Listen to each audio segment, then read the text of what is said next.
வணக்கம் மக்களே, welcome back to நேற்று இன்று நாளை. சம்மர் டைம் வந்தாலே நம்மளுக்கு சாப்பாடோட நிறைய ஜூசஸ் குடிக்கணும்னு தான் தோணும். அந்த மாதிரி இன்னைக்கு நம்ம பண்ண போகிறது ஒரு சம்மர் ஸ்பெஷல் ஷர்பத். இன்னைக்கு நம்ம வீடியோவில் பண்ண போகிறது நன்னாரி ஷர்பத். அதுவும் நன்னாரி வேர்லேருந்து நன்னாரி சிரப் பண்ணிட்டு அதுக்கப்புறமா அதில் ஷர்பத் பண்ண போகிறோம். வீட்டில் பண்ணுறதுனால இதில் எந்த ப்ரிசர்வேட்டிவ்ஸும் இல்லைங்க. உங்களுக்கு ஏற்ற மாதிரி நீங்கள் சர்க்கரைக்கு பதிலாக வெல்லம் சேர்த்துக்கலாம். சம்மரில் பார்த்தீங்கன்னா உங்கள் உடம்பு சூட்டை ரொம்ப தணிக்கும். இதுலேயே நம்ம பாதாம் பிசின் அதுக்கப்புறம் சப்ஜா சீட்ஸ்லாம் போட்டு பண்ண போகிறோம். கடைகளில் பெரிய பெரிய பாட்டிலில் லைட் எல்லோ கலரில் லைட் ப்ரௌன் கலர்லாம் விற்கும் இல்லையா, அந்த சிரப் தான் இது. நம்ம இப்போ இதை நைட் ஊற போட போகிறோம். நைட் நன்னாரி வேர் ஊற போடும்போதே ஒரு 2 பாதாம் பிசின் அதுக்கப்புறம் 1 டீஸ்பூன் அளவுக்கு சப்ஜா விதைகளையுமே தண்ணியில் ஊற போட்டுக்கிறோம். தனித்தனியாக ஊற போட்டுக்கோங்க. இந்த ரெசிபிக்கு நான் 50 கிராம் நன்னாரி வேர் எடுத்திருக்கேங்க. எல்லா நாட்டு மருந்து கடைகள்லையும் உங்களுக்கு ஈஸியாகவே இது கிடைக்கும். 2-3 தடவை நல்லா தண்ணியில் வாஷ் பண்ணிக்கோங்க. அப்போதான் அழுக்கெல்லாம் வெளியில் வரும். வேர் எடுத்து நீங்கள் வாசனை பார்த்தாலே தெரியும், அவ்வளோ வாசனையாக இருக்கும். அதோட ஃப்ளேவர் எல்லாமே வெளியில் இருக்கிற அந்த பார்க்கில் தான் இருக்குது. உள்ளே இருக்கிற தண்டில் எந்த ஃப்ளேவரும் கிடையாது. ஸோ நீங்கள் இந்த மாதிரி வாஷ் பண்ணிவிட்டு இடித்து பார்க்கை மட்டும் ஊற போட்டுக்கலாம். இல்லை சோம்பேறித்தனமாக இருக்குன்னு நினச்சிங்கன்னா மொத்தமாகவே அப்படியே ஊற போட்டுருங்க. இந்த சிரப் பண்ணுறதுக்கு நம்மளுக்கு அந்த வெளி ஓடு இருந்தாலே போதுங்க. பார்க் பிரிக்கிறது கஷ்டமாக இருந்தால் நீங்கள் அப்படியே மொத்தமாக கூட ஊற போட்டுக்கலாம். நல்லா ஓவர் நைட் ஊறட்டும். ஊறினதுக்கு அப்புறமா அடுத்த நாள் கார்த்தால வேற மட்டும் எடுத்துட்டு அப்படியே பிளெண்டர் ஜார்ல சேர்த்துக்கோங்க. தண்ணியை கீழே கொட்டிடாதீங்க. அந்த தண்ணியை நம்ம மறுபடியும் சிரப் பண்ண யூஸ் பண்ண போறோம். எல்லா ஃபிளேவர்ஸுமே அந்த தண்ணியில இறங்கி இருக்கும்.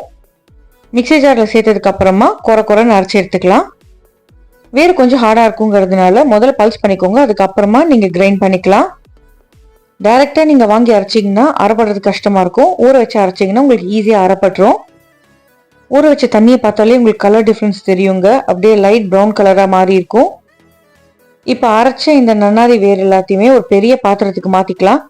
50 கிராம் நன்னாரி வேர் ஊற வச்சு அரைச்சோடனே உங்களுக்கு நிறைய ஆகிடும். அது கொதிக்க வச்சதுக்கு அப்புறமா உங்களுக்கு வேர் பார்த்தீங்கன்னா 1/4 பாத்திரம் அளவு வந்துடும். பெரிய பாத்திரமா யூஸ் பண்ணிக்கோங்க. அப்போதான் நிறைய தண்ணி சேர்த்து நம்ம கொதிக்க விட முடியும். வாய் அகலமான பாத்திரம் யூஸ் பண்ணீங்கன்னா எவாப்ரேஷன் கொஞ்சம் குவிக்காக இருக்கும். ஸோ 50 கிராம் நன்னாரி வேருக்கு நான் 2 லிட்டர் தண்ணி சேர்த்துக்கிறேங்க. 1.5 லிட்டர் தண்ணி அதுக்கப்புறமா 1/2 லிட்டருக்கு நம்ம ஊற வச்ச தண்ணியை சேர்த்துக்கிறேன். எல்லாத்தையும் சேர்த்துட்டு நல்லா கலந்து விட்டுக்கலாம். இப்போ நீங்கள் சேர்த்துருக்க இந்த 2 லிட்டர் தண்ணி பார்த்தீங்கன்னா 1 லிட்டருக்கு சுண்டி வரணும். அது வரைக்கும் நம்ம கொதிக்க விட போகிறோம். கிட்டத்தட்ட பார்த்தீங்கன்னா 3/4 மணி நேரத்துலேருந்து 1 மணி நேரம் கொதிக்கணும். ஹை ஃப்ளேமில் வச்சு கொதிக்க விடுங்க. பட் அப்பப்போ கிளறி விட்டுக்கோங்க. நல்லா தலைன்னு கொதிக்க உங்களுக்கு தண்ணியோட கலருமே மாறிட்டே வரும். தண்ணி கலர் நல்லா டார்க் ஆகிட்டே வரும். நம்ம இந்த பாத்திரம் ஃபுல்லாக தண்ணி சேர்த்தோம் இல்லையா, நல்லா கொதிச்சு உங்களுக்கு பார்த்தீங்கன்னா பாதி பாத்திரம் வரைக்கும் வந்துடும். அந்த மாதிரி வர வரைக்கும் நீங்கள் கொஞ்சம் பொறுமையாக தாங்க கொதிக்க விடணும். வந்ததுக்கு அப்புறமா நீங்கள் அடுப்பு ஆஃப் பண்ணிடலாம். அடுப்பு ஆஃப் பண்ணிட்டு இதை நல்லா ஆற விட்டுருங்க. இந்த பக்கம் இது ஆறிட்டு இருக்கும் போது நம்ம வெள்ளைப்பாகு ரெடி பண்ணிடலாம். இது நீங்கள் 2 விதமாக பண்ணலாம். மொத்தமாக வெல்லம், பனக்கல் கண்டு இல்லைன்னா நாட்டு சக்கரை சேர்த்து பண்ணலாம். இல்லைன்னா வெள்ளை சக்கரை சேர்த்து பண்ணலாம். வெள்ளை சக்கரை சேர்த்து பண்ணும்போது இதோட ஷெல்ஃப் லைஃப் பார்த்தீங்கன்னா உங்களுக்கு 2-3 மாதம் நல்லா வரும். பட் வெள்ளம் சேர்த்து பண்ணும்போது நம்ம ரொம்ப சீக்கிரமாகவே இதை செலவு பண்ணிடணும். ஏன்னா இதில் ப்ரிசர்வேட்டிவ் எதுவும் கிடையாது. அடி கனமாக இருக்கிற கடாயில் கொஞ்சமாக தண்ணி அதுக்கப்புறமா 500 கிராம்ஸ் அளவுக்கு வெல்லம் சேர்த்துக்கலாம். வெல்லம் நல்லா கொதிக்கட்டும். இப்போ வடிகட்டணும்னு அவசியம் இல்லைங்க, நம்ம கடைசியாக வடிகட்டிக்கலாம். வெல்லம் நல்லா குக்காகி திக்கானதுக்கு அப்புறமா நம்ம கொதிக்க வச்சு ரெடியாக எடுத்து வச்சிருக்கோம் இல்லையா, அந்த நன்னாரி வேர் மிக்சர், அதை வடிகட்டிட்டு இந்த வெள்ளை மிக்சரில் சேர்த்துக்கணும். கொதிச்ச நன்னாரி வேர் தண்ணி அதுக்கப்புறமா வெள்ளைப்பாகு ரெண்டும் சேர்ந்து நல்லா கொதிக்க விட போகிறோம். இப்போ அந்த வெள்ளத்தோட நான் இந்த நன்னாரி வேர் தண்ணி எல்லாத்தையுமே சேர்த்துட்டு நல்லா கலந்து விட்டுக்கிறேன். எல்லா தண்ணியுமே வடிகட்டிட்டு சேர்த்துருங்க. ரெண்டும் ஒன்றா சேர்ந்து கொதிக்கும் போதே நம்ம கொஞ்சமாக சர்க்கரையுமே இதில் சேர்த்துக்கலாம். அதாவது நான் 1/4 கிலோ அளவுக்கு சர்க்கரை சேர்த்துக்கிறேன். 1/2 கிலோ வெல்லம், 1/4 கிலோ சர்க்கரை சேர்த்துருக்கேன். உங்களுக்கு சர்க்கரை வேண்டாம்னா நீங்கள் இதுக்கு பதிலாக வெல்லமே சேர்த்துக்கலாம். பட் நிறைய வெல்லம் சேர்க்கும் போது நம்ம கலருமே ரொம்ப டார்க் ஆகிடும். அதனால தான் நான் மிக்ஸ் பண்ணி சேர்த்துருக்கேன். ப்ளஸ் டேஸ்ட்டுமே உங்களுக்கு நல்லா இருக்கும். இதுவுமே நல்லா கொதிச்சு உங்களுக்கு பாதி அளவுக்கு சுண்டி வரும்.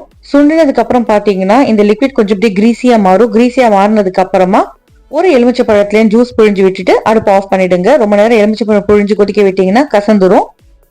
இல்லைன்னா நீங்கள் அடுப்பு ஆஃப் பண்ணிட்டு கூட லெமன் புழிஞ்சுக்கோங்க. லெமன் புழிஞ்சதுக்கு அப்புறம் நல்லா கலந்து விட்டுட்டு ஆற விட்டுருங்க. ஆற உங்களுக்கு திக்காயிட்டே போகும். லெமன் சேர்க்கறதுனால நம்ம வெல்லம் சக்கரை சேர்த்துருக்கோம் இல்லையா, அது கட்டி தட்டாது. ப்ளஸ் லெமன் நம்மளுக்கு ஒரு ப்ரிசர்வேட்டிவாகவும் இருக்கும். இப்போ நீங்கள் பால் ஷர்பத்துக்கு யூஸ் பண்ணுறீங்கன்னா இந்த நன்னாரி சிரப்பில் லெமன் சேர்க்காம தனியாக எடுத்து வச்சுக்கோங்க. இப்போ நம்ம பண்ணி வச்சிருக்க இந்த சிரப்பை இன்னொரு தடவை வடிகட்டிக்கலாம். இந்த மாதிரி வடிகட்டும் போது வெல்லம் சர்க்கரையில் இருக்கிற அழுக்கலாமும் நம்மளுக்கு போயிடும். நல்லா ஆறுனதுக்கு அப்புறமா இந்த சிரப்பை நீங்க ஷர்பத்க்கு யூஸ் பண்ணிக்கலாம். கிளீனான ஒரு கண்ணாடி பாட்டிலில் நீங்க ஸ்டோர் பண்ணி ஃப்ரிட்ஜில் வச்சுக்கிட்டீங்கன்னா உங்களுக்கு 1 மாசம் வரைக்கும் நல்லா இருக்கும். முடிஞ்ச அளவுக்கு ஈரம் எதுவும் படாம பாத்துக்கோங்க. இப்ப இதுல இருந்து நம்ம நன்னாரி ஷர்பத் எப்படி பண்ணலாங்கிறத பாத்துடலாமா? ஷர்பத் பண்றதுக்கு முன்னாடியே நீங்க பாதாம் பிசின், சப்ஜா சீட்ஸ் ஊற வச்சுக்கோங்க. இப்போ ஒரு டம்ளர்ல 1/4 கிளாஸ் அளவுக்கு நம்ம ரெடி பண்ணி வச்சிருக்க இந்த சிரப் சேர்த்துக்கலாம். இதுலயே நான் கொஞ்சமா பாதாம் பிசின், அதுக்கப்புறமா சப்ஜா சீட்ஸ் சேர்த்துக்கிறேன். சேர்த்ததுக்கு அப்புறமா கொஞ்சம் ஐஸ் கியூப்ஸ், அதுக்கப்புறமா புதினா இலைகள், தண்ணி இல்லைன்னா சோடா சேர்த்துக்கோங்க.